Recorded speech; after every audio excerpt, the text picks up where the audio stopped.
बेहतरीन तजुर्बे के लिए अपने फ़ोन को घुमाएं। वाईफाई पर होने पर आला तरीन रेजोल्यूशन का इंतखाब करें। मुकम्मल लेक्चर्स के लिए प्ले लिस्ट चेक करें। मुकम्मल कोर्स के लिए अभी सब्सक्राइब करें। अस्सलाम वालेकुम स्टूडेंट्स। तो अब हम स्टार्ट कर लेंगे हमारा क्वेश्चन नंबर 2। क्वेश्चन नंबर 1 हम पढ़ गए जिसमें हमने इनइक्वालिटीज की इक्वेशंस को पढ़ा है। अच्छा, क्वेश्चन नंबर 2 को पढ़ने से पहले हम एवरेज का कॉन्सेप्ट जरा समझ लेते हैं कि एवरेज क्या होता है। किसी भी चीज का दरमियान का पॉइंट, अगर हमें दरमियान का अंदाजा लगाना हो कि एवरेज कितना है तो हम उसको कैसे निकालते हैं। लेट्स सपोज आपने मार्केट से ये पेन खरीदना है, ठीक है। तो आपने एक दुकान से पूछा, उसकी प्राइस थी 40 रुपए, एक से पूछा उसकी प्राइस थी 45 रुपीज और एक से पूछा उसकी प्राइस थी 50 रुपए। तो आपको अगर कोई पूछे कि प्राइस क्या थी, एक प्राइस बताओ, तो आप क्या कहेंगे, कुछ दरमियान की उनकी एवरेज बताएंगे। तो एवरेज क्या निकलती है, 45 रुपीज, ठीक है। तीनों का एवरेज निकालें। इसी तरीके से किसी में आपके मार्क्स थे 90, किसी में 92 थे और एक सब्जेक्ट में आपके 94 थे और एक में 96 थे, ठीक है। तो आपसे पूछा आपके एवरेज मार्क्स कितने हैं, तो आप क्या बोलते हैं 93, 94, 95, इस तरीके से आपके एवरेज मार्क्स है। अब इसी तरीके से हम एवरेज के कॉन्सेप्ट को लेके चलेंगे। इस सवाल के अंदर देखे कह रहे हैं Ali score 66 and 72 marks respectively, कि अली के एक सब्जेक्ट में 66 मार्क्स है और एक में 72 मार्क्स है रिस्पेक्टिव तरतीब से।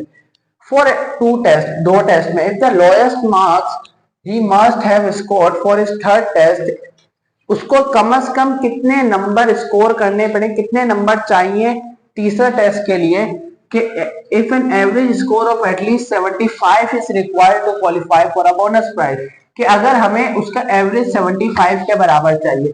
कह रहे लेट्स सपोज अगर हमारे पास, अगर मैं सवाल को छोड़ो, हमारे पास 3 मार्क्स, एक 60 है, एक 70 है और एक 80 है।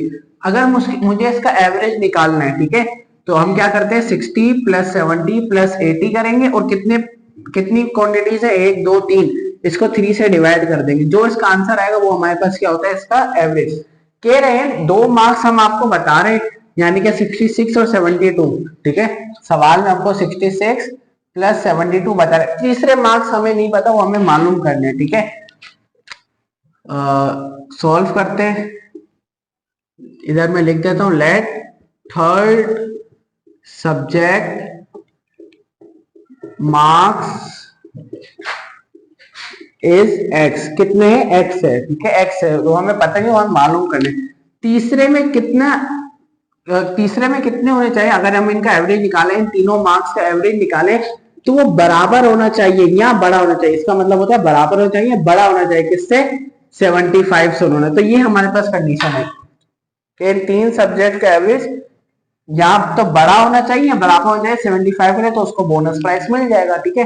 तो एवरेज हम ऐसे निकालते हैं। हमारे पास कंडीशन है, हमने इसको एक्स की वैल्यू मालूम कर ली, ठीक है। कैसे करेंगे, देखें 66 प्लस 72 करेंगे तो हमारे पास आएगा 8 और 7 138 plus X as it is, या 3 नीचे डिवाइड होता है, उधर जाकर क्या हो जाएगा 75 के साथ जाकर मल्टीप्लाई हो जाएगा, 138 प्लस एक्स, ठीक है। 75 3 से होता है हमारे पास 71, 225, ये 183 उधर जाकर माइनस हो जाएगा, ठीक है। 225 माइनस 183, हम एक्स की वैल्यू मालूम है तो हम अभी तक सारा काम क्या है ना, एक्स को अलहदा करने के लिए। 225 में से 183 गया तो कितने बचे, 17 और 25 हमारे पास हो गए 35। 138 था, मैंने 183 लिख दिया, ठीक है। 138 इधर जाके 138 होगा, ठीक है। 225 में से 138 गए तो हमारे पास आंसर आता है 87, ठीक है। तो अली के मार्क्स क्या होने चाहिए, 87 से। ये देखिए बड़ा क्या, एक्स, या तो ज्यादा होना चाहिए या बराबर होना चाहिए। तो हम लिखते हैं the subject of the marks of third subject should be होने चाहिए इक्वल टू और या तो बराबर हो या ग्रेटर देन, बड़े होने चाहिए, ज्यादा होने चाहिए, किससे, 87 से, ठीक है। तो ये हमारी पूरी लॉजिक थी। तो ये हमें इक्वेशन बनाने थे, बाकी एक्स की वैल्यू तो आप मालूम कर सकते हैं, ठीक है। तो एवरेज कैसे निकलता है, तीनों मार्क्स को प्लस कर डिवाइड बाय 3, 75 से एवरेज क्या होना चाहिए इसका ज्यादा, यानी कि पूरा एवरेज 75 से बराबर होना चाहिए या ज्यादा होना चाहिए, ठीक है। तो ये लॉजिक थी, इसको हमने ऐसे इसको सॉल्व कर लिया।